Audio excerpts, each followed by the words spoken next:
So, Carl, could you please explain what's your position currently? Yep, so right now I am head of Lowe's Innovation Labs. So what that is always the second question. Let me beat you to the punch on that one. Basically what I do is I try to find and or make, with some of the smartest people in the world, the next big thing. So the next big thing could be anything. It could be a product that you sell in our stores. It's most likely is going to be something around big data, neuroscience, like this kind of far out there, not really mainstream quite yet stuff. And so I have a series of labs where we actually bring people together to make things happen and try stuff out really fast, see what works and what doesn't, and which ways they work and don't work, and that kind of fail fast mentality. And so it's been really, really great, and we're doing some really exciting things. So what would the kind of the traditional way of asking for an in-store test, for example, how would a traditional market research method be, and what would the limitations of that be? So like an in-store, signage test? Signage test inside the store, for example. So once again, it goes back to asking, right? So there's only two things. They would have either done no direct consumer testing, they would have just done some change in the store and kind of watched the results.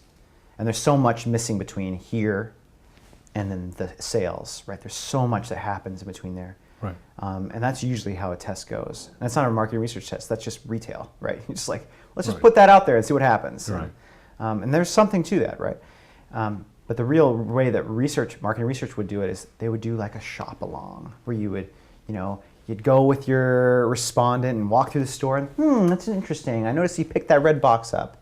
You tell me about that? I'm like, oh, well, my mom used to wear red. It's the most ridiculous conversations that happen. And there's a lot of truth in there, but it's hard to parse out what's real and what's not real. And when I say real, I mean real that's going to lead to some sort of business action that's going to mean something, or real that's not. I mean, everyone's going to say that they are going to eat healthy this next year. Few people do, right? Few people actually change their behavior. I'm in the business of changing behavior, and I think every business is, and so that's the stuff we want. And if I can't get it from asking you, I've got to find another way to do it. So the typical way to do it was, then the other thing would be you would just like have somebody waiting. It's called an intercept, and someone would either on the way in or way out or at the point of purchase or whatever that was, they would say, sir, can I ask you a couple questions about your hairspray purchase behavior? And they're the most bizarre questions to ask somebody when they're just doing it mostly an impulse purchase or something else. So could we parse that out a bit? Yeah. So how exactly would that look? I mean, you stop people, you ask them questions at the point of purchase, for example. How would that look in general? Yeah, so there would be literally somebody with a clipboard or an iPad, if it was really fancy, which is basically just an electronic clipboard. And they would stand there, and there would be a series of survey questions that they would ask somebody. And usually, to keep the sample correct, they would ask every third or fifth person that came by. And it's just, once again, you still have the same huge problem of, I'm expecting that the questions that I came up with are the right questions, first of all. And then even if that's true, I'm expecting that you understand why you just did the thing you did. And that not only do you understand it, but that you can articulate that to me. And then if that works, that the answers that you gave me, I can do something with. There's so much missing there. And I can show you 1,000 ways how there are too many bricks in that road to really, really say that's the only way to go. And that's still the heretical way to talk about it. But there's just too many problems with it to continue to say that that's the only thing that we should pursue. So you say it's heretical, but still that's kind of the dominant approach to things. How can that be? No one's going to get fired for doing a survey. Okay. Let's be honest, right?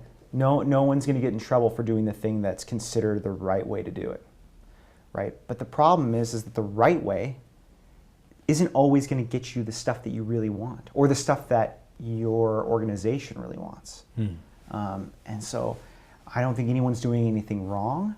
I think everyone is doing, I think by and large, 99.9% of researchers are extremely smart innovative people, but they're working within a framework that doesn't allow for a lot of freedom. And the problem is that this thing used to work pretty well, but everyone's doing this thing now, and it's so hyper competitive that you have to do something different in order to be different, right? And so it's just this constant thing. But what this is showing, this hyper competitiveness, is showing the major flaws in the old ways of trying to understand why people do stuff. And it's just, and there are a lot of flaws. Right.